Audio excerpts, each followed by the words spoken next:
Voilà, on s'attend au Seigneur pour toutes les situations de notre vie. Hein? Est-ce que vous pouvez ouvrir votre Bible dans l'évangile de Jean au chapitre 7, verset 37. Jean 7, verset 37. L'église des enfants, j'ai oublié. On va relâcher les enfants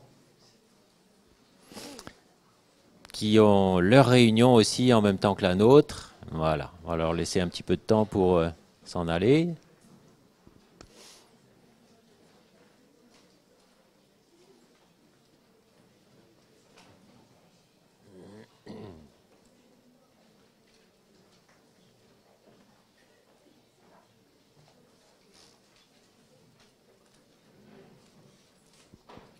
Voilà, et ce matin, j'aurais voulu vous encourager sur nos attitudes de cœur et en particulier la soif et la faim de la parole de Dieu que nous pouvons avoir ou ne pas avoir.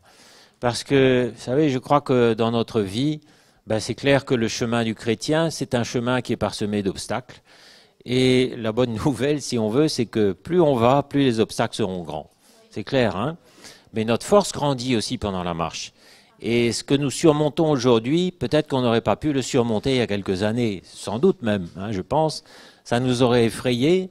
Et c'est pour ça que le Seigneur ne nous révèle jamais de quoi est fait demain. Il vaut mieux parce que si le Seigneur m'avait dit quand je suis arrivé dans l'église tout ce qu'il y avait devant, je serais reparti en courant. Vous aussi, hein? Mais le Seigneur ne nous avertit pas à l'avance.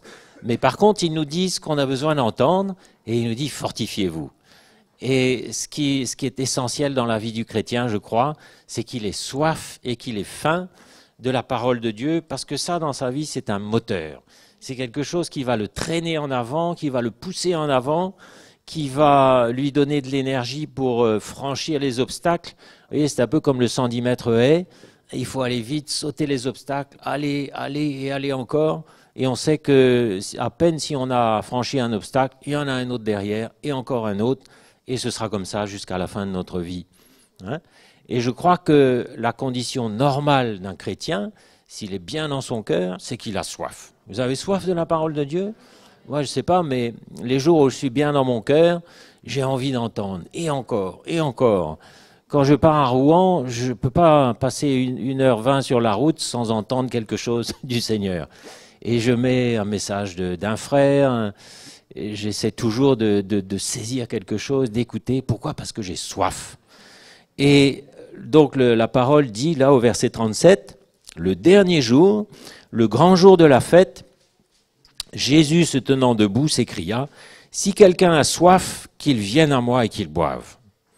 Celui qui croit en moi, des fleuves d'eau vive couleront de son sein, comme dit l'Écriture. Vous voyez, le dernier jour, c'est-à-dire c'est un peu comme le résumé de tout ce qu'il a prêché, de tout ce qu'il a enseigné, de tout ce qu'il a fait. Finalement, il résume en disant, il se met debout en plus. Il se met debout le jour de la fête des tabernacles. C'était une fête où tous les Juifs étaient réunis, où tout le monde était là.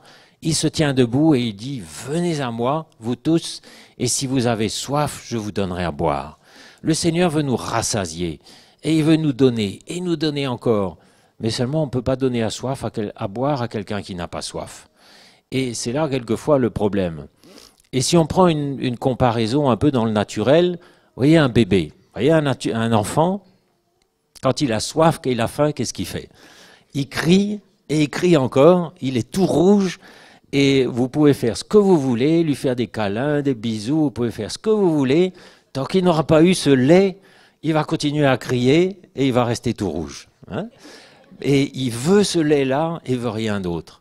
Eh bien, moi j'aime cette image, c'est un peu l'image qui devrait être celle du chrétien. Un chrétien réveillé, normalement, s'il est en bonne santé, il a soif de la parole de Dieu, il sait que c'est sa nourriture. Et vous savez, l'Épître aux Hébreux dit « Désirez le lait spirituel et pur de la parole ». Le lait qu'on boit, c'est cette parole qu'on boit littéralement. Et la conséquence, c'est que ça nous fait grandir. Mais maintenant, imaginez un bébé qui n'a pas soif, qui n'a pas faim, ou un enfant, ça arrive quelquefois, et qui est un peu éteint. Normalement, qu'est-ce qu'on fait? On va chercher quelle est sa pathologie, qu'est-ce qui se cache derrière tout ça. On va l'emmener chez le pédiatre, on va essayer de comprendre, mais ça n'est pas normal. Et de la même façon, chez un chrétien, l'absence de faim et de soif, ça révèle une pathologie de l'âme, ça révèle une carence quelque part, mais il y a quelque chose qui cloche, forcément. Et c'est pas normal. Et vous savez, il peut y avoir tellement de choses qui nous empêchent d'avoir soif, et c'est dangereux parce que l'absence de soif et de faim de la parole de Dieu, c'est un état de cœur, c'est un cœur qui est malade finalement. Un cœur qui est malade, un cœur qui est en train de se laisser engourdir, qui est en train, vous savez, c'est comme la mort qui nous enlace là tout doucement, qui nous engourdit. C'est un peu l'image de quelqu'un qui est engourdi, vous voyez, un peu un alpiniste qui s'est perdu, qui est dans le froid, immobilisé dans la neige, il ne sent plus rien, il est engourdi, et peu à peu, la mort est en train de l'enserrer. Eh bien, un chrétien qui n'a pas faim et soif de la parole de Dieu, qui n'a pas faim et soif d'être aux réunions, d'être là quand ça se passe, d'aller à Maurice quand il peut, de boire à la coupe de la révélation, ben c'est un chrétien qui est en danger. Parce qu'il est en train d'être engourdi et il a un cœur qui est malade, un cœur qui est affaibli, et un cœur qui ne se nourrit pas. Et quand on ne se nourrit pas spirituellement, qu'est-ce qui se passe? On dépérit et on meurt. Et il faut qu'on fasse bien attention. Alors bien sûr, il peut y avoir des moments, je ne parle pas de ça, je ne parle pas des moments où on n'a plus soif parce qu'on a pris un grand coup sur le dos, on a pris une pile de briques sur le coin de la figure, vous savez, il y a des moments où on prend des épreuves terribles, c'est dur, on est découragé, on est à terre, je ne parle pas de ça, parce que ça c'est un chemin finalement normal, c'est le chrétien qui va d'obstacle en obstacle, de difficulté en difficulté. Mais je parle d'un état insidieux qui s'installe dans le cœur du chrétien négligent, où il n'a plus soif parce qu'il est en train de se laisser aller. Et alors qu'en fait, normalement, un chrétien, il doit boire la révélation. Et le Seigneur dit bien, moi je donnerai à boire à celui qui a soif. Ça, c'est quelque chose qui est fort. Et celui qui croit en moi, des fleuves d'eau vive couleront de son sein. Ça évoque une abondance. Je crois que le Seigneur, c'est écrit d'ailleurs, hein, il l'a dit, je suis venu pour que mes brebis aient la vie, et la vie en abondance. Pas seulement la vie, mais une abondance de vie. Et quand on a cette vie-là, on ne s'ennuie pas, on n'est pas dans le manque, on n'éprouve pas le besoin d'aller chercher dans le monde ce qu'on n'a pas, parce qu'on a tout pleinement en Christ, et on le réalise. On est comme ces outres vides là que le frère Peter a évoquées. Une outre vide, ça demande à être remplie. Mais bien sûr, si je remplis avec autre chose, ben à la fin de la journée, j'ai plus faim, j'ai plus soif. Hein. Mais une outre vide, ça doit être un peu notre état de cœur, où on va surtout pas se nourrir avec les choses du monde, mais on veut garder cette vacuité au fond de notre cœur qui aspire à être rempli par la révélation, par la vie. Et vous avez besoin de ce moteur-là, de cette soif, parce que devant, vous aurez besoin de plus de force, de plus de foi. Et il y a des choses dont le Seigneur veut que nous soyons en train de nous emparer. Une force, le frère Mickey nous l'a dit, une onction, une vie de l'esprit. On aura besoin de ça demain parce que les obstacles seront plus hauts, les difficultés seront plus grandes, les tentations plus fortes. Et il y a des choses qui doivent disparaître de notre vie définitivement. Hein. Et on sait que la vie va devenir de plus en plus difficile pour le chrétien. Les chrétiens, le monde va nous haïr et nous cracher sa haine à la figure. Et quand je vois le parcours des jeunes, en particulier dans les écoles et partout, ben, c'est beaucoup plus difficile qu'à mon époque autrefois, beaucoup plus difficile. Et c'est pour ça que même les enfants déjà, à l'école, petits, ils ont besoin et ça c'est la responsabilité des parents, bien sûr, de tout faire pour qu'ils soient nourris comme il faut, dans l'évangile, dans la parole. Ben, c'est pas seulement l'église du dimanche, mais c'est la responsabilité des parents, ça, hein, de nourrir leurs enfants. Parce qu'ils ont besoin d'être nourris. Les jeunes aussi, dans leur travail, dans leurs universités, dans leurs écoles, ils ont besoin aussi de se nourrir et d'avoir cette soif. Et là, quand on a soif, on remporte des victoires. Moi, je vous dis, demain, si vous avez vraiment soif, rien ne va vous arrêter. Il n'y aura pas d'obstacle trop grand. Et vous laisserez pas intimider ni arrêter par quoi que ce soit. Et si ce matin, par exemple, le Seigneur vous a montré il y a ça qui est toujours là, eh ben vous aurez tellement soif que vous allez surmonter l'obstacle. Et ce soir, vous allez dire au Seigneur, j'en ai marre d'être comme ça, j'en ai assez de ce truc qui est toujours là dans ma vie, donne-moi la victoire, tu as dit la vérité vous rendra libre, mais ça ne peut pas être seulement une parole que je connais, mais ça a besoin de devenir mon quotidien, quelque chose de vécu, quelque chose dont je pourrais dire, Je l'ai vécu, et puis vous témoignerez ensuite que le Seigneur vous a donné la victoire. Mais nous avons besoin de remporter ces victoires-là, parce que, d'abord, pour que le Seigneur soit glorifié, parce que le Seigneur ne sera pas glorifié à travers un chrétien tiède. Vous savez ce qui est tiède? Le Seigneur a dit, je vomirai de ma bouche. Je vomirai. C'est-à-dire, le Seigneur ne pourra pas s'accommoder d'un chrétien qui est moyen, qui est entre deux, qui a sa vie en main encore, qui est tiède. Il va le vomir dans sa bouche, de sa bouche. Mais on a besoin, il vaut mieux être froid, il vaut mieux encore être froid. Vous savez, quelquefois, on voit dans le monde des gens qui s'opposent, qui sont durs, qui sont froids, mais c'est peut-être ceux-là qui vont se convertir les premiers. Parce qu'ils ont vraiment une exigence dans leur cœur, ils veulent que ce soit blanc ou noir, que ce soit vrai ou pas vrai, mais ils vont pas. Et puis à côté de ça, alors vous voyez des gens qui louvoient entre deux, qui sont tièdes, qui sont même favorables quelquefois, mais ça c'est la tiédeur, c'est la mort, c'est l'absence de soif, et ça c'est pas normal. On va aller voir un autre passage tout de suite. Luc chapitre 6, au verset 21. Un autre verset qui va dans le même sens. Luc 6, verset 21. Heureux vous qui avez faim maintenant, car vous serez rassasiés. Donc vous voyez, si vous avez faim de la parole de Dieu et des victoires du Seigneur, de ses interventions, le Seigneur vous dit, je vais vous rassasier. Mais il faut qu'il y ait cette démarche de notre part. Il faut qu'il y ait ça. Parce que vous savez, il y a la résistance de la chair qui est là, il y a comme une résistance, il y a un voile à briser, il y a quelque chose à briser, il y a une résistance à briser. Et ça, c'est notre part. N'attendez pas que le Seigneur le fasse, parce que nous savons que devant nous, il y a des grandes choses. Il y a l'onction de l'Esprit qui doit nous remplir. Les frères, dans le livre des Actes, étaient remplis d'Esprit. Est-ce que ce n'est pas notre appel, nous ?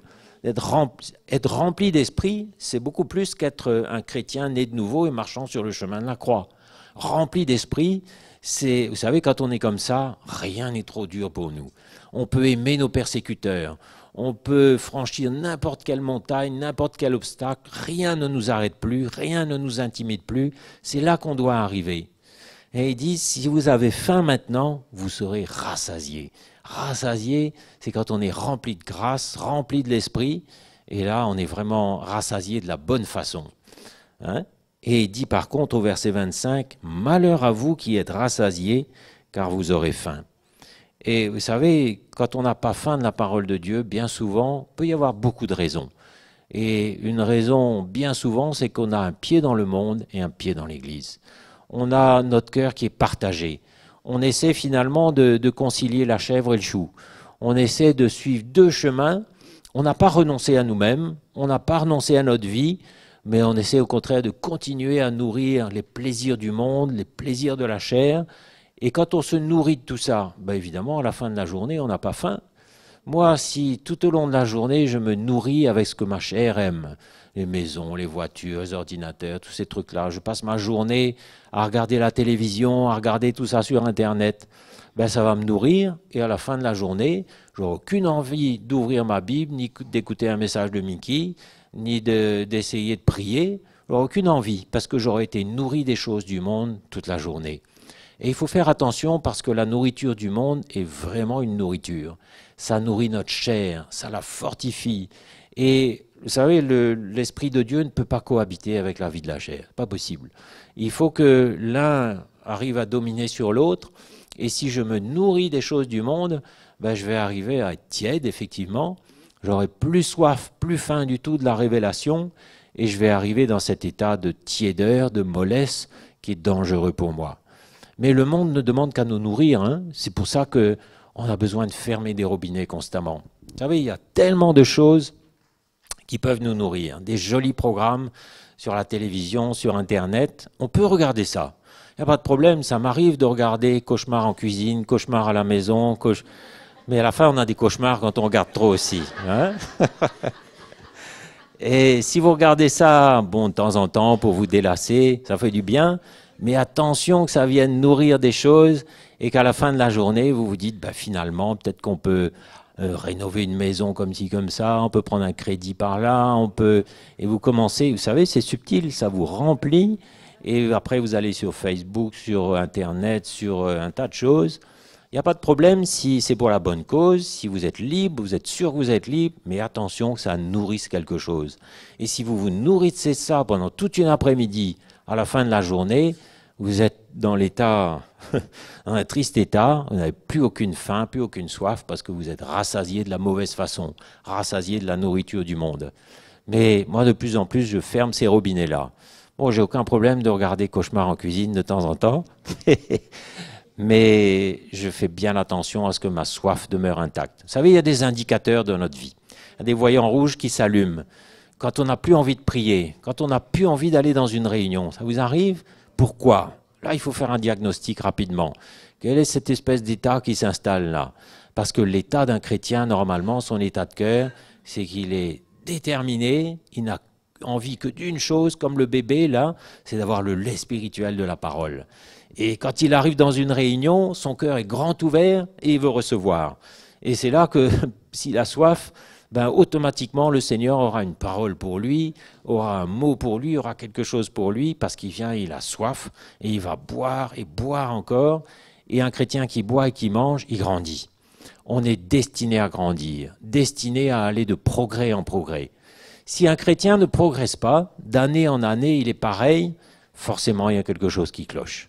Et il peut y avoir cette vie mêlée, un pied dans le monde, un pied dans l'Église, mais il peut y avoir aussi du péché caché. Vous savez, il y a tellement de choses. Le Seigneur a parlé ce matin. Et ça aussi, ça peut être un obstacle à la faim et à la soif.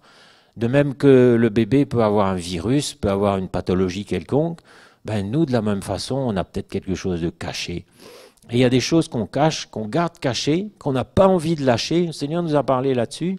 Et ça distille un poison tous les jours dans notre âme. Ça nous empoisonne, ça nous fatigue, ça nous tire en arrière et ça fait qu'on ne grandit pas. Normalement, on doit grandir, on doit progresser. Vous voyez, devant nous, il y a des frères, des frères qui prêchent l'évangile devant nous, et vous êtes bénis eux-mêmes vous-même de voir qu'ils grandissent, non? Et de visite en visite, vous dites, waouh, les progrès sont éblouissants. Nous, ça doit être pareil. Normalement, chacun avance l'un derrière l'autre. Ceux qui sont devant avancent, nous on avance aussi, mais tout le monde doit avancer. Tout le monde doit devenir libre, tout le monde doit grandir. Si on ne grandit pas, ça veut dire qu'il y a forcément peut-être du péché caché, quelque chose qui est gardé. Et moi, je trouve un peu triste de voir des frères, des sœurs qui, de réunion en réunion, de rassemblement en rassemblement, confessent toujours le même péché, toujours la même faiblesse, toujours la même chose.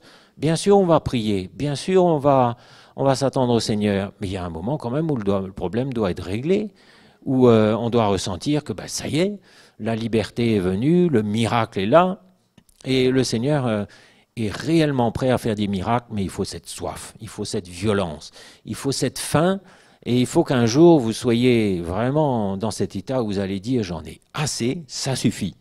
Il va vous emmener là, je crois. Assez, ça suffit. Et là, vous allez voir, ça va aller vite. Le Seigneur va vous montrer de quoi il est capable et il va balayer l'obstacle en un clin d'œil, parce qu'avant, vous n'aviez pas soif, mais maintenant, vous avez vraiment soif. On ne peut pas donner à boire. Vous avez déjà essayé de donner à boire à quelqu'un qui n'a pas soif, de faire manger ce livre de la Révélation à quelqu'un qui n'en veut pas? On a tous essayé, mais ça ne marche pas. Et le Seigneur aussi, il a tellement à nous faire assimiler, mais on ne peut assimiler que ce pourquoi on est ouvert aujourd'hui. Mais allons ouvrir notre cœur en grand et lui dire, Seigneur, vous savez, il n'y a pas 36, c'est très simple l'évangile. S'il y a quelque chose qui ne va pas, la première chose à faire, je le redis encore une fois, c'est de s'humilier. Et s'humilier encore. Ça, c'est la base, c'est la clé. Reconnaître, dire au Seigneur, c'est vrai, je suis comme ça, je suis cet homme-là, et s'humilier. Et il y a beaucoup de façons de s'humilier. Ça peut être un jeûne, on peut jeûner pour... vous savez, il y a des choses qui ne disparaissent que dans le jeûne. Il y a un exemple comme ça, où les disciples avaient essayé et n'ont pas réussi. Et Jésus leur a dit, cette espèce de démon ne sort que par la prière et par le jeûne. Il y a des choses qui ne sortent pas que par le jeûne. Et vous allez peut-être faire un jour cette démarche de vous humilier de cette façon-là ou d'une autre, mais ça commence toujours par là. Seigneur, pardonne-moi, je suis comme l'homme riche, je suis cet homme qui tient encore sa vie dans sa main, qui tient encore quelque chose, je sais que c'est pas bon, je sais que c'est pas le style de vie que tu veux, et je garde ça encore. Seigneur, pardonne-moi, vous vous humiliez de tout votre cœur, ça commence par là.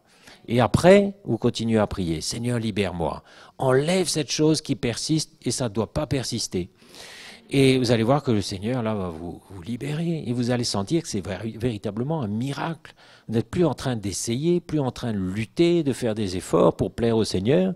Mais vous allez pouvoir dire, le Seigneur a fait un miracle. Et là, c'est formidable parce qu'il y a eu une intervention de Dieu. Il a mis sa main et vous vous sentez léger. Vous vous sentez lavé, purifié, comme le jour où vous êtes né de nouveau. Parce qu'il y a eu un miracle. Il y a eu une intervention de Dieu dans votre cœur. Mais c'est ça qu'on doit chercher, non ? Mais pour ça, il faut une faim et une soif. Sans cette faim et cette soif, vous n'avancerez pas. Et attention, parce que devant, il y a Jéricho, Haï, il y a toute la terre de Canaan, il y a des choses à conquérir. Et nous aurons besoin de tout un équipement supplémentaire demain. Demain, nous aurons besoin d'être remplis d'esprit. Vous savez, quand les disciples avaient entendu Jésus leur dire, attendez, priez, et je vous enverrai une puissance, une force. Et qu'est-ce qu'ils ont fait? Ils ont attendu, effectivement, attendu avec une attente, avec une espérance. Ils ont prié dans cette chambre haute. Ils savaient qu'ils devaient être revêtus d'une force que le Seigneur allait leur donner. Et le Seigneur avait fait en sorte que ce soit comme ça. Certainement, il n'a pas voulu leur donner ce qu'il avait à leur donner, mais il a voulu voir la soif dans leur cœur.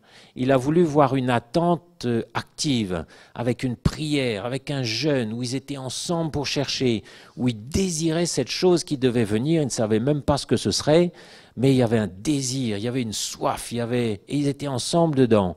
Et là, quand le Seigneur voit la soif, il envoie. Mes frères et sœurs, vous aurez besoin de plus d'équipement demain.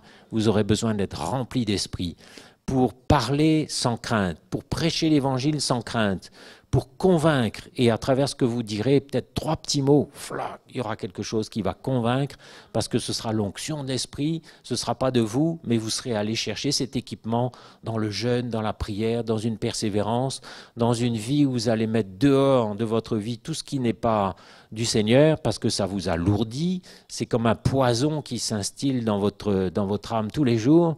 Il y a des choses qu'il faut mettre dehors aujourd'hui, sans ménagement, parce que sinon le Seigneur, il ne peut pas cohabiter dans le temple, il ne peut pas y avoir les idoles et la vie de l'esprit, c'est pas possible. La gloire de Dieu ne viendra pas dans le temple s'il y a une idole qui est toujours là. S'il y a quelque chose qui est dans ma main toujours, que je garde, que je ne veux pas lâcher, je sais que ce n'est pas un style de vie qui plaît à Dieu, je garde ça, c'est pas possible. Mais celui qui est fidèle, le Seigneur est fidèle aussi. Celui qui est violent dans son cœur pour s'emparer des promesses, vous allez voir ce que le Seigneur va vous donner. Vous allez voir, vous serez remplis d'esprit, et il faudra ça. Et effectivement, les disciples, le jour de la Pentecôte, vous savez ce qui est arrivé, ils ont été revêtus de la puissance d'en haut. On aura besoin de cette puissance pour agir. Besoin pour imposer les mains, pour guérir les malades, pour faire tout ce que le Seigneur a planifié pour nous. Et je vous assure qu'il a planifié des choses pour nous, hein, c'est clair. Il ne va pas juste nous garder assis dans la salle de Chaville jusqu'à son retour, mais de plus en plus, on va sortir, on va apporter la bonne nouvelle, on va affronter la colère, la violence et la haine du monde qui est véritablement l'évangile. Pourquoi? Parce que c'est le diable qui agit à travers eux, ils ne le savent pas. Hein? Donc on a besoin de tout l'équipement du Seigneur. Allez, on va plus loin. Jérémie, vous allez voir quelle était l'attitude de Jérémie. Chapitre 15, verset 16. Vous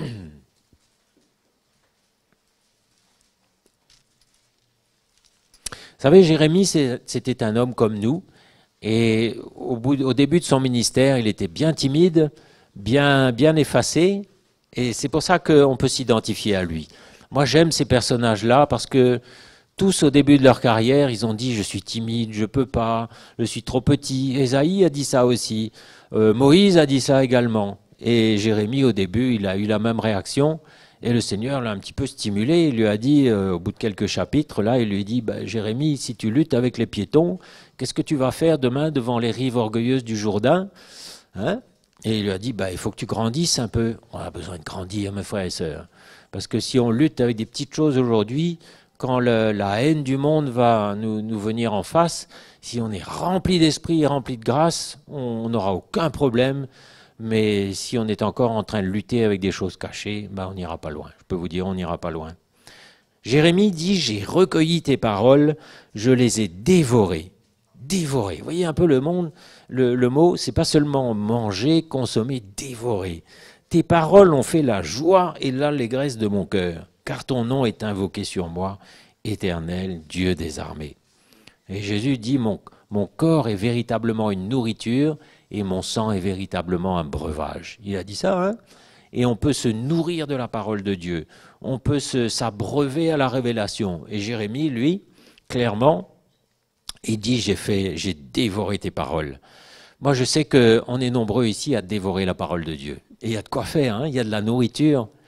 Il y a sur Internet, il y a l'enseignant, il y a le prophète, il y a toutes sortes d'onctions qui parlent. La parole est riche en ce moment et on a tout ce qu'il faut pour se nourrir.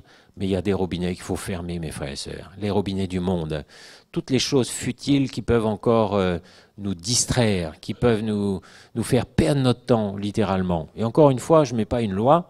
Moi aussi, je regarde de temps en temps des émissions, il n'y a pas de problème. Mais il faut savoir si notre cœur a vraiment soif, hein. Et je vois qu'on peut aussi écouter la parole d'une oreille distraite. Vous avez remarqué? Ben vous allez dire, ben moi aussi j'écoute des messages, message après message, mais où sont les fruits? C'est bizarre, je ne vois pas de fruits. Pourquoi je ne vois pas de progrès? Pourquoi je ne vois pas de fruits dans ta vie? Pourquoi tu es toujours pareil d'année en année? Il y a quelque chose qui ne va pas. C'est parce que tu considères celui qui parle comme un chanteur agréable, qui a une voix agréable, et tu t'es habitué à cette musique de l'Évangile, mais c'est comme une musique qui glisse sur ton cœur, comme l'eau sur les plumes d'un canard. Ma parole ne pénètre plus en toi, dit le Seigneur, et ça ne produit plus de fruits, ça ne te travaille plus, ça ne te confronte plus. Jeune homme riche, au moins, il a été confronté. Il est parti tout triste. Ben, nous aussi, je crois, quand on... Vous savez, moi, quand j'écoute le frère Mickey en ce moment, c'est un défi. Un défi. Le Seigneur nous lance des défis. Vous avez remarqué? C'est-à-dire qu'en 2015, la barre était là. Il dit, super, tu as sauté ça. Maintenant, je place la barre là. Ah! Et le premier réflexe pour tout le monde, je crois, c'est de dire, Seigneur, j'y arriverai pas. Vous avez remarqué? Seigneur, j'y arriverai pas. La barre est trop haut. Le Seigneur sait quel est le potentiel qu'il a déposé en nous, qui est Christ en nous, qui est l'Esprit de Dieu en nous, il sait, mais à nous de mettre en œuvre une soif et une faim d'une nourriture, parce que j'aurai besoin de protéines, de vitamines, de tout ça pour sauter cette barre-là qui va être plus haut. Et au fur et à mesure que je me nourris, que je mets ma foi en marche, qu'est-ce qui se passe? Mes muscles se grandissent, je fais de la musculation dans l'esprit, et là je me dis, ben, peut-être tout compte fait que je vais y arriver. On se met à l'œuvre, on commence à s'entraîner, on rate, et on rate encore. Vous savez, dans le royaume de Dieu, on n'arrive pas à l'objectif tout de suite. On essaie et on rate. Mais on ne se décourage pas, et on se dit, la prochaine fois, je vais y arriver. Et on essaye encore, et puis un jour, vous allez sauter cette barre-là. Et vous rirez en vous disant, wow, l'année dernière, j'en étais encore là, j'en étais encore au lait. Maintenant, le lait, j'ai plus besoin, je veux de la nourriture solide. Parce que l'apôtre disait aux Hébreux, vous devriez être des maîtres, vous devriez enseigner, vous devriez être une lumière pour les nations, et vous en êtes encore au lait. Ben, si je suis encore au lait, c'est bien. Si au moins j'ai soif du lait, c'est bien. Mais il y a un moment où le lait ne me convient plus, où j'ai besoin de nourriture solide. La nourriture de l'Évangile qui me confronte, qui me montre mon état. Et que si je suis vraiment ouvert, je n'entends pas ça comme un chanteur qui écoute quelque chose d'agréable, mais j'écoute comme la parole de Dieu qui vient comme une épée, qui me bouscule, qui me montre mes limites, qui me confronte comme le jeune homme riche a été confronté, et qui me fait dire, Seigneur, j'y arriverai pas. C'est bon de reconnaître sa faiblesse, hein? Mais si vous ne ressentez pas ce défi, ça veut dire que vous dormez. Je ne vais pas mâcher mes mots, c'est clair, hein? Si vous ressentez ni défi, ni confrontation, quand vous êtes content, tout est cool, ça veut dire que vous dormez. Et le sommeil, ça précède la mort spirituelle. Vous êtes comme cet enfant-là qui est tout pâle, qui dépérit, qui ne se nourrit plus, et on peut deviner que ça va mal se terminer. Mais moi, j'aime voir un bébé qui est tonique, là, qui crie quand il n'a pas sa nourriture. Vous savez, les chrétiens doivent être comme des enfants. Ils doivent avoir un cœur d'enfant. Et quand on grandit, on peut mettre la barre plus haut, on va sauter. Mais on ne peut pas rester comme on est. On ne peut pas se permettre de rester comme on est. Et moi, j'ai soif. Et j'ai lu un récit d'un évangéliste très très célèbre qui a fait des choses extraordinaires dans sa vie. Je crois que c'était Moody. Et il disait, il y a un moment dans ma vie où je mourais d'avoir plus du Seigneur. Je ressentais que j'avais besoin. Littéralement, je ne pouvais pas vivre un jour de plus sans avoir ce que je ressentais avoir besoin pour faire l'œuvre de Dieu. Et effectivement, le Seigneur lui a donné. Et il a été cet évangéliste extraordinaire qui a fait des miracles, qui a guéri des malades, qui a évangélisé. Mais à un moment, il ressentait il était désespéré devant le Seigneur, il avait une soif, une faim, il disait « Seigneur, j'ai besoin de ça ». Frères et sœurs, si on a cette attitude-là, le Seigneur se manifestera. Mais il ne se manifestera pas dans un cœur de chrétien qui est cool, qui est bien, qui va aux réunions le samedi et le dimanche, qui est content, tout va bien. Dans un cœur comme ça, il ne fera pas grand-chose. Quand Jésus parcourait les rues de Capharnaüm, quand il rencontrait, certainement il devait rencontrer des tas de gens qui n'avaient ni foi ni espérance, qui étaient fatalistes, ils ne faisaient rien. Mais quand il voyait un cœur, même de païens, même de pécheurs, de n'importe quoi, mais qui criait dans son cœur, tout de suite il venait, il faisait un miracle. Hein? La tiédeur, mes frères et sœurs, c'est quelque chose d'épouvantable. Il faut vraiment qu'on rejette ça. Et il faut arriver à savoir pourquoi on est tiède aussi, si on l'est. Pourquoi? Est-ce qu'il y a du péché caché? Est-ce que je suis celui qui a un pied dans le monde et un pied dans l'Église? Est-ce que je suis encore dans le compromis? Le compromis où finalement on se coule là comme... vous savez, on est bien avec tout le monde. Bien avec tout le monde, c'est bizarre, hein? On ne devrait pas être bien avec tout le monde. Il devrait y avoir des gens qui nous détestent, qui nous opposent parce qu'ils ressentent ce qu'on transporte. Si on est bien avec tout le monde, ça veut dire qu'on est un opportuniste. Moi, j'ai entendu ça un jour, un collègue qui m'a dit « Ouais, tu es bien avec tout le monde, c'est super, mais tu es un opportuniste. » Un homme du monde qui m'a dit ça autrefois. Ah, mais il avait raison, c'était vrai. Hein? Quelqu'un qui veut concilier tout le monde. Donc Jérémie aussi avait la même réaction que cet évangéliste, et il disait « J'ai dévoré tes paroles ». Et pourtant, à l'époque, elle n'était pas très... La parole était rare en ce temps-là. Mais à notre époque, regardez un peu, il y a une telle abondance qu'on ne peut pas tout écouter, on ne peut pas tout lire, c'est pas possible. Hein? Mais au moins, dégageons le meilleur de notre temps pour absorber cette nourriture dont nous avons besoin et que notre cœur soit réveillé, violent, volontaire, déterminé. Et alors là, vous allez voir que le Seigneur va nous faire franchir une étape. Qui ressent qu'il y a une étape devant? Hein? C'est clair, hein? Ce que nous avons été en 2015, c'était bon pour 2015. Mais on doit ressentir un vide dans notre cœur, on doit ressentir un manque, on doit ressentir une faim et une soif, on doit ressentir qu'on a besoin de cet équipement. Et on va jeûner ensemble, on va prier ensemble, on va déchirer notre cœur, on va s'humilier aussi devant le Seigneur. Le frère Mickey nous a dit combien c'était important. Et là, le Seigneur va voir qui a vraiment soif. Et il ne va pas tarder parce que c'est son plan. Et peut-être vous avez fait cette démarche il y a quelques années et vous en gardez un mauvais souvenir, mais aujourd'hui, vous savez, il y a un temps pour le Seigneur. Peut-être que ce n'était pas le temps, peut-être qu'il a simplement voulu voir votre cœur et il a été heureux, content, honoré de voir votre recherche. Vous savez, il y a des temps où on cherche et on ne trouve pas. Puis après, il y a un temps où, c'est un peu comme l'histoire des pêcheurs là sur le lac qui ont pêché toute la nuit, ils n'ont rien pris.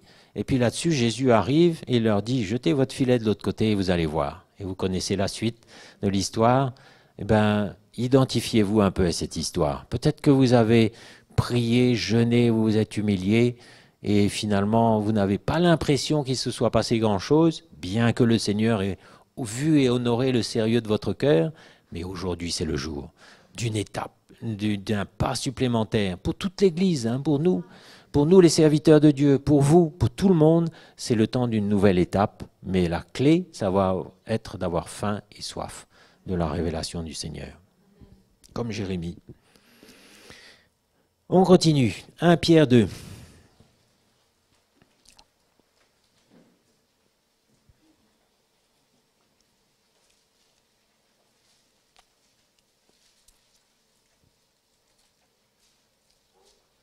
« 1 Pierre 2, verset 2. « Désirez comme des enfants nouveau-nés. » Vous voyez la comparaison? Hein, l'enfant nouveau-né dont je vous parlais, lui aussi, j'ai pas fait exprès, hein, c'est pas après avoir lu Pierre que je vous ai parlé du bébé, mais c'est tellement fort cette image, désirez comme des enfants nouveau-nés, le lait spirituel est pur afin que par lui vous croissiez pour le salut si vous avez goûté que le Seigneur est bon. Approchez-vous de lui, pierre vivante, rejetée par les hommes, mais choisie et précieuse devant Dieu. Donc là, on voit une démarche où on ne peut pas se permettre d'être passif, d'attendre. On ne peut pas se permettre d'attendre que ça vienne. Frère Mickey nous l'a dit, hein, c'est clair, on le ressent aussi. On peut pas, mais je crois que si on est vraiment quelqu'un qui aime le Seigneur, on va tout faire. Tout ce qui est en notre pouvoir pour aller saisir ce qui est là. Moi, j'ai envie. Je meurs de saisir ce que le Seigneur a pour moi parce que je ressens tellement que ce que je suis, c'est pas suffisant. Ce que j'ai été jusqu'ici, c'est pas suffisant. Il faut beaucoup plus. Plus d'équipement, plus d'esprit, plus de révélation, plus de sa parole, plus de sa sagesse, plus de son discernement, plus de son onction et beaucoup moins de moi. Donc ça passe par un chemin où Seigneur, dépouille-moi, brise-moi. Et s'il y a des brisements, bien bon. Si le Seigneur me dépouille, s'il enlève, s'il brise un peu, bien bon aussi, parce qu'il va en sortir du bon. Et Christ va grandir en moi. Désirez, approchez-vous. Vous voyez ces mots? Comment c'est fort? Et le Seigneur nous dit, mais ne restez pas comme vous êtes, ne restez pas tel que vous êtes, mais désirez le lait spirituel et pur, afin que vous croissiez. C'est-à-dire qu'il s'agit d'une croissance, il s'agit d'un progrès, il s'agit de grandir. Et dans la nourriture d'un être humain, on peut avoir, vous savez, on peut avoir une bonne nourriture, variée, mais s'il y a un tout petit pourcentage de poison ou de choses pas bonnes, ben, vous voyez comment ça se termine. Une intoxication alimentaire, un peu de levain fait lever toute la pâte, et vous allez vous retrouver malade, avec, dans le meilleur des cas, bon, on ne va pas insister sur les détails, mais il faut voir que dans l'esprit, c'est pareil. Vous pouvez avoir tout bien comme le jeune homme riche, mais il y a un point, et c'est pour ça qu'il faut prendre au sérieux quand le Seigneur nous parle comme ce matin, parce que ce petit point-là, qui vous paraît insignifiant, mais Seigneur, je fais ça, ça, ça et ça, c'est bon. Oui, mais il y a ça. On ne peut pas être négligent parce que c'est justement le petit bout qui va polluer tout le reste, qui va faire lever toute la pâte, qui va gâcher, et le Seigneur ne pourra pas travailler avec ça. Un petit peu de poison, ça va vraiment vous empoisonner et vous rendre malade. Et le Seigneur fait un travail parfait. Mais nous, on a souvent tendance à se contenter d'à peu près. Bon, c'est bon, quoi. Hein, on se dit, oh, ça va, c'est bon. Et de la même façon, quand on travaille de ses mains, moi, ça m'est arrivé de faire un travail manuel, soit la peinture, plomberie ou autre. Quand on est un peu fatigué, on se dit, bon, c'est pas grave, même s'il y a un petit détail, on camoufle un peu. Mais moi, je me souviens d'avoir vu des frères sur les chantiers, sans aucun reproche, revenir, même fatigué à la fin de la journée, et finir le petit truc que vous aviez camouflé un peu. Et j'ai eu honte ce jour-là. Je me suis dit, aïe, aïe, aïe. Et c'est là qu'on voit le cœur des frères devant, ou des sœurs, hein, c'est pareil. Un cœur de grâce où il n'y a aucun reproche, mais lui, il a compris que le petit détail, c'est important. Il a compris que la petite chose, c'est tout aussi important que tout le reste. Et ça aussi, on apprend, hein, que le Seigneur est parfait, il fait des choses parfaites, et s'il y a un petit bout qui n'est pas bon, ben pour lui, c'est pas bon. Mais seulement, il n'y a pas le même esprit de loi que dans l'Ancien Testament, où si vous observiez 99 lois et que la 100e n'était pas respectée, vous étiez maudit, ben, au contraire, avec nous, il y a un esprit de grâce, où s'il y a un petit bout qui est mal fait, le Seigneur ne va pas vous faire des reproches, mais il va bien vous montrer, non, ça aussi c'est important. Cette petite chose que tu gardes, c'est important que tu la relâches. Ce petit truc que tu crois insignifiant, il faut que tu le remettes entre mes mains et je vais te libérer. Ou même cette grosse chose, parce que quelquefois on est étonné de voir à quel point il y a du compromis. Voilà encore une source d'absence de soif et de progrès, c'est le manque de révélation. Moi je vois des chrétiens qui pêchent sans le savoir finalement, parce que la révélation n'est pas encore venue à leur cœur. Voilà une bonne prière pour nos réunions de prière. Seigneur, qu'il y ait un esprit de révélation, et parce que c'est la fonction du Saint-Esprit de venir convaincre. Hein? Et il faut vraiment qu'il y ait cet esprit de révélation qui nous vienne, parce que souvent, même de bonne volonté, on pêche sans voir. Et le Seigneur, à un moment donné, nous montre. Voyez David. C'était un homme qui aimait le Seigneur d'une façon extraordinaire. C'était un grand homme de Dieu, quelqu'un d'extraordinaire. Mais à un moment, il a péché d'une façon énorme, mais il ne voyait pas. Et quand Nathan lui a raconté sa petite histoire, il a dit, mais l'homme que tu décris mérite de mourir. Et il lui a dit, mais cet homme-là, c'est toi. Et il faut de la même façon, à un moment, que le Seigneur vienne se révéler à nous pour nous montrer, ben ça, c'est péché dans ta vie. Donc, ayons aussi de la patience pour ceux qui pêchent sans voir, mais allons prier. Vous savez, il y a des choses, des cas où on ne va pas parler. On ne va pas forcément venir avec, en lui disant, mais tu ne vois pas? Non, on va prier, on va frotter nos genoux pour que ce soit l'Esprit de Dieu qui convainque, parce que lui, il va le faire sans blesser. Il va le faire de la bonne façon, au bon moment. Il y a des choses que vous ne direz pas, mais vous allez jeûner, prier devant le Seigneur pour que la révélation vienne. Et quand le Seigneur fait ça, il le fait tellement bien, sans condamnation, comme pour la femme adultère. Moi, j'ai vu ça, hein, des frères, des sœurs qui ne progressaient pas. Je me disais, mais c'est bizarre, pourquoi ils n'avancent pas? Pourquoi il y a ce lien qui est toujours là? Mais il y avait du péché caché, et pas méchamment, mais par manque de révélation. On peut pécher par manque de révélation. Mais gloire à Dieu, l'Esprit de Dieu est au milieu de nous, sans condamnation. Mais soyez tranquille qu'il va tout mettre à la lumière. Donc ce que tu gardes aujourd'hui, ben garde-le si tu veux, mais sache que demain ce sera mis à la lumière. Donc tu perds ton temps et finalement tu te prives de l'équipement que le Seigneur veut te donner aujourd'hui et tu retardes son plan. C'est dommage, mais sache que tout sera mis à la lumière. Toutes les actions secrètes des hommes seront dévoilées. Toutes les paroles qu'ils ont prononcées, tout ce qu'ils ont fait, ce sera mis à la lumière. Moi, ça emmène une crainte dans mon cœur, vous savez. Et c'est pour ça que je veux chercher le Seigneur avec vous, mais vraiment chercher avec une soif, avec une faim, jusqu'à ce que cet équipement-là vienne et qu'il y a beaucoup de choses qui doivent être restaurées dans nos vies. Et un chrétien qui est vraiment vivant, c'est un homme de Dieu, c'est une femme de Dieu, peu importe qu'elle soit, qu'elle ait aucun galon, si on peut dire, on peut appeler les choses comme ça. Hein, il n'y a pas de gradé dans l'Église, mais tous sont appelés à avoir l'onction de Dieu. Tous les chrétiens sont appelés à transporter cette onction. L'apôtre Jean dit ça, hein, pour vous, vous avez reçu l'onction de Dieu. Il dit ça à tous, hein. Mais évidemment, il y a des onctions particulières pour des choses particulières relatives à la construction de l'Église, mais tous les chrétiens sont appelés à transporter l'onction de Dieu pour convaincre, pour construire, pour exercer un don, pour construire l'Église, pour aller convaincre les païens. Moi, je ne veux pas me fatiguer à prêcher l'Évangile à mon frère, il va se dire ça me fatigue, mais si un jour l'Esprit de Dieu me donne 3 petits mots, flac, là ça va remplir la cible. Vous savez, on n'a pas besoin, avec le Seigneur, on n'a pas besoin de parler beaucoup, on n'a pas besoin de forcer beaucoup, mais quand c'est vraiment lui, flac, c'est comme une flèche, ça va droit au but, ça accomplit son but. C'est ça qu'on doit chercher. On n'a pas besoin de se fatiguer à essayer de convertir les gens, faire des grandes campagnes d'évangélisation si ce n'est pas le temps, si on n'est pas prêt, mais on a besoin de chercher le Seigneur. Cherchons le Seigneur, mes frères et sœurs. Humilions-nous devant lui profondément, ensemble. Avec, autrefois, on aurait pris le sac, la cendre. Ben, aujourd'hui, on va s'humilier de toutes sortes de manières et le Seigneur ne va pas tarder à briser des chaînes, à briser des liens. Et un chrétien rempli d'esprit, on peut faire ce qu'on veut, on ne peut pas lui enlever sa foi. Moi, j'ai lu encore récemment le récit des premiers chrétiens qui sont arrivés en Gaule et qui ont ensemencé ce pays avec leur sang, avec leur foi.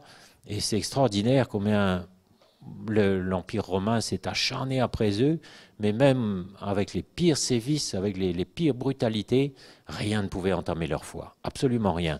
Pourquoi? Parce qu'ils étaient remplis d'esprit, remplis de l'onction de Dieu.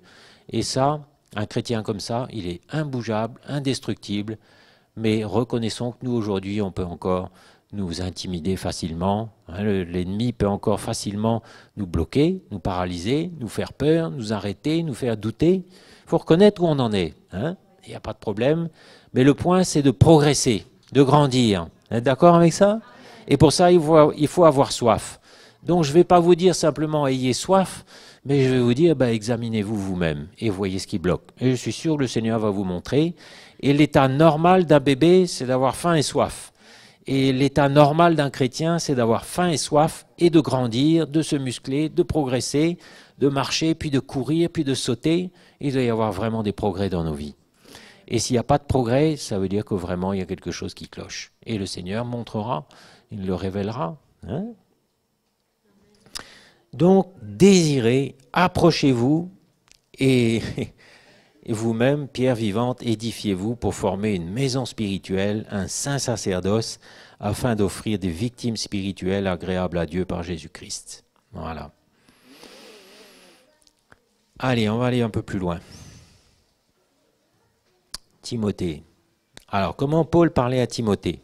Mon enfant. Vous savez, l'apôtre peut parler aux chrétiens en disant mon enfant, parce que dans le cœur de l'apôtre, il y a cette fonction de père. Le Seigneur a placé cette onction particulière dans le cœur de l'apôtre, qu'il est un papa pour nous. Et en même temps, il a l'autorité pour... Donc, 1 Timothée 4, verset 14.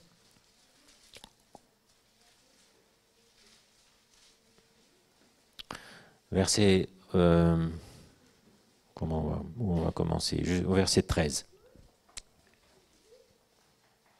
Jusqu'à ce que je vienne, applique-toi à la lecture, à l'exhortation, à l'enseignement. Ne néglige pas le don qui est en toi et qui t'a été donné par prophétie avec l'imposition des mains de l'Assemblée des Anciens. Occupe-toi de ces choses, donne-toi tout entier à elles, afin que tes progrès soient évidents pour tous. Voilà. Vous voyez, on peut se dire ça à nous-mêmes aujourd'hui. Appliquons-nous entièrement ces choses-là. Moi, j'ai tellement faim et soif d'avancer que chaque fois que j'ai un moment, j'écoute les frères, j'écoute la parole, je plonge dans ma Bible, je dis Seigneur, conduis-moi dans les versets. Il y a beaucoup de choses que je ne comprends pas encore, d'autres que je comprends, je ne les vis pas. Il faut être honnête, je ne les vis pas encore, je ne vis pas tout ce qui est là. Quand on parle de maîtrise de soi, quand on parle de... Il y a des choses que je ne vis pas encore. Et je peux mesurer la distance qui me reste à parcourir encore.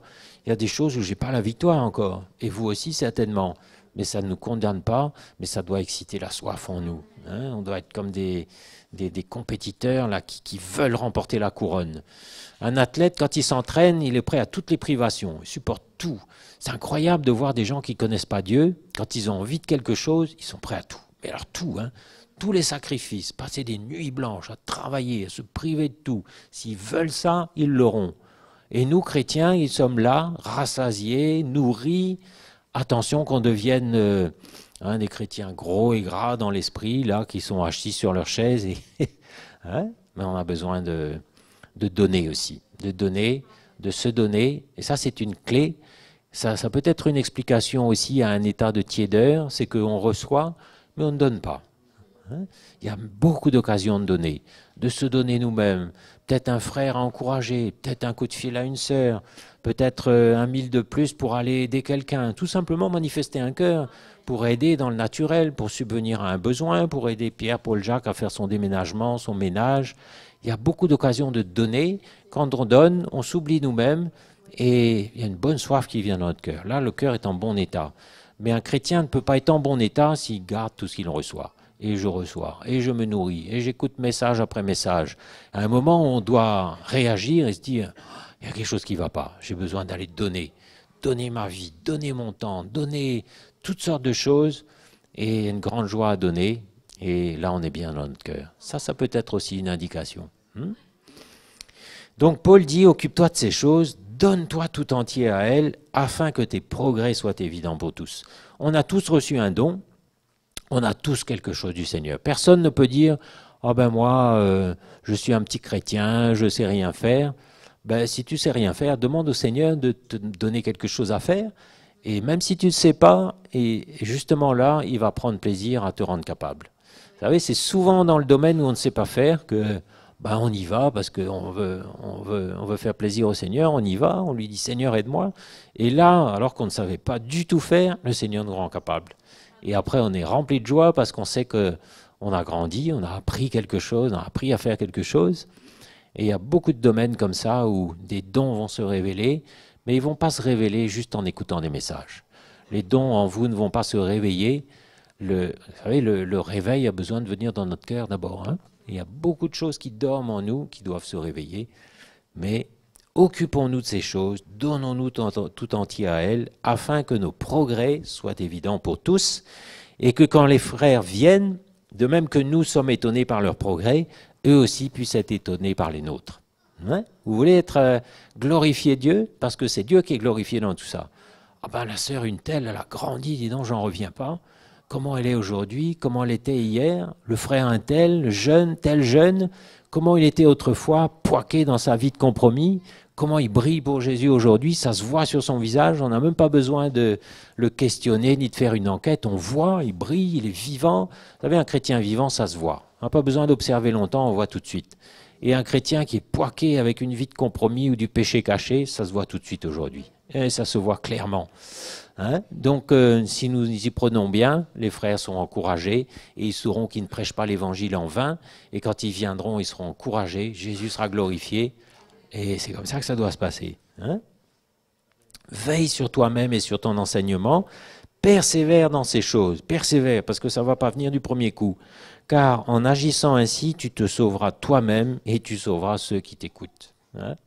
Donc quand je progresse, c'est pas seulement pour moi, mais je suis en train de sauver beaucoup de gens aussi, de participer au plan de salut, parce que j'ai une part dedans. Je ne suis pas juste destiné à être un petit chrétien qui reçoit, mais même dans mes souffrances, dans mes brisements, dans mes moments terribles, si je persévère, juste ça, je continue. Seigneur, j'ai même plus la force de prier, j'ai plus de foi, mais je continue à cause de toi.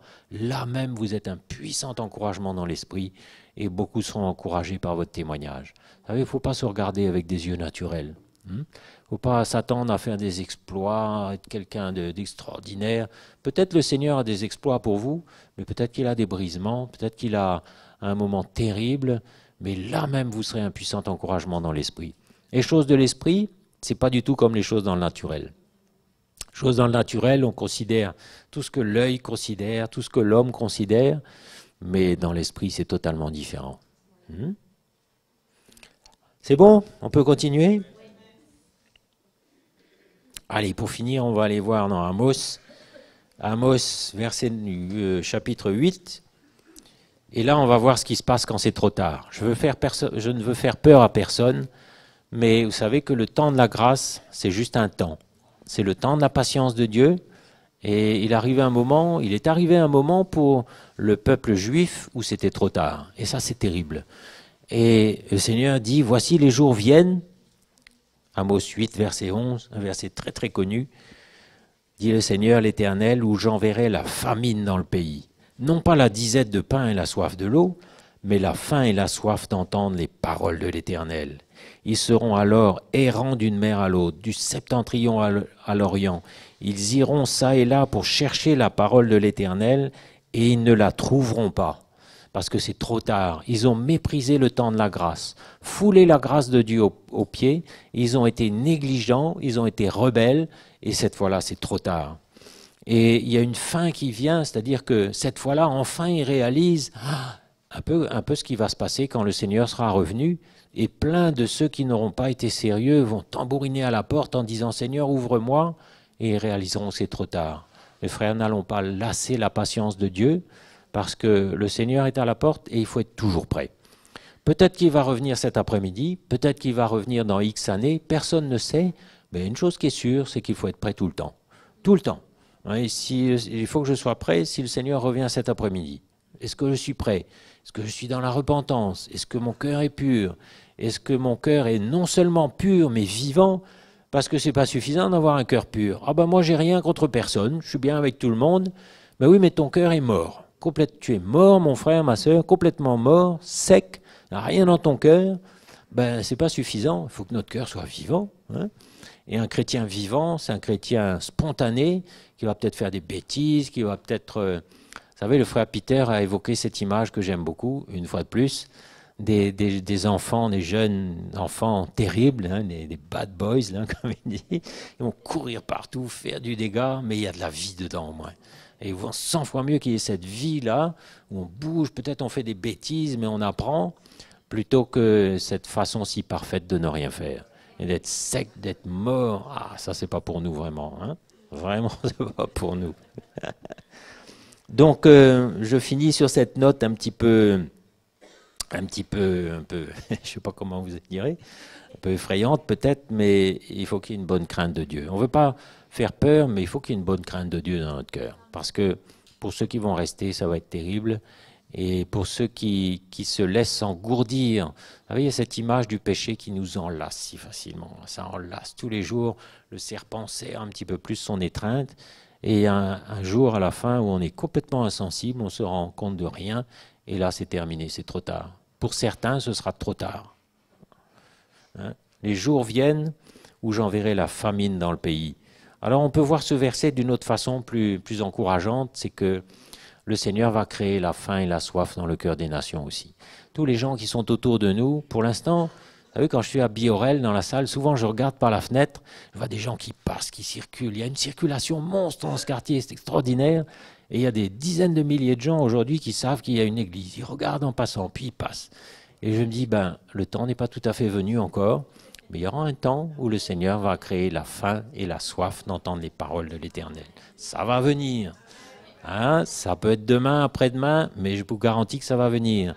Et nous, les frères, on ne se laisse pas intimider par les apparences. On prie, on va jeûner de plus en plus, prier ensemble. Seigneur, crée la soif et la faim dans le pays. Non pas la disette, non pas la faim et la soif juste de manger, mais la faim et la soif d'entendre les paroles de l'Éternel. Et là, ils viendront. Moi, je ne vais pas aller les chercher, courir après eux et les forcer à manger s'ils n'ont pas faim. Mais un jour, le Seigneur va faire ça, créera la soif et la faim. Mais pour l'instant, il s'agit de nous. Hein? Pour l'instant, c'est nous. Et je voulais vraiment vous encourager ce matin à examiner votre cœur et à savoir si vous avez vraiment cette soif.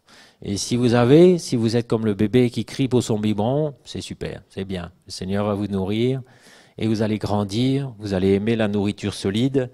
La nourriture solide, c'est l'évangile de la croix. C'est pas une nourriture qui vous flatte, c'est pas une nourriture sucrée. Vous savez, le petit livre qui entre dans la bouche, il est agréable d'abord, le premier goût. Il y a de l'amour dans l'église, c'est super. Mais après, quand il descend dans les entrailles, là, c'est amer, c'est dur à avaler, c'est pas facile. C'est ça la nourriture solide. Mais quand on grandit, on apprend à aimer. On apprend, on est musclé dans l'esprit et quand la difficulté vient, on est combatif. On apprend, on dit, là, je ne vais pas me laisser faire. Je souffre, je pleure, c'est dur, mais je ne vais pas lâcher le bout. Je veux continuer. Et on se souvient de Jésus qui a fait le même chemin. Relisez un peu le chemin du calvaire, relisez un peu ce qu'il a souffert dans le jardin de Gethsémane. Il pleurait, il priait toute la nuit devant son Dieu. Et finalement, au petit matin, un ange est venu le fortifier. Et après, il a porté sa croix, il est allé au calvaire, il est mort, il a souffert. Donc, on ne peut pas dire, Seigneur, pourquoi? Le Seigneur va te dire, j'ai pris le même chemin, prends ce chemin aussi. Mais dans le chemin, il y a une provision de grâce énorme. Et c'est ça qui fait tout supporter. La provision de grâce qui est là vous fera tout supporter. Donc, vous ne pourrez pas dire, ça c'est trop. Non, si c'est trop, c'est ta chair qui est trop. Mais la provision de grâce vous permettra d'affronter n'importe quoi. Et on a des exemples extraordinaires de tous ces chrétiens qui ont été martyrisés. Je crois que parmi les apôtres, il n'y en a pas un qui soit mort dans son lit. Pas un. Si, peut-être l'apôtre Jean, rassasié dents, mais il était en exil. Mais je lisais un peu l'histoire de Matthieu, qui a œuvré beaucoup en Éthiopie. Il est mort transpercé par l'épée d'un Romain. On sait que Pierre et Paul ont été martyrisés à Rome. Donc, mais quand on a quelque chose dans notre cœur, on est prêt à tout supporter, absolument tout. Donc, vous voyez un peu le chemin qui reste à faire en 2016 hein? Il y a du boulot, je crois.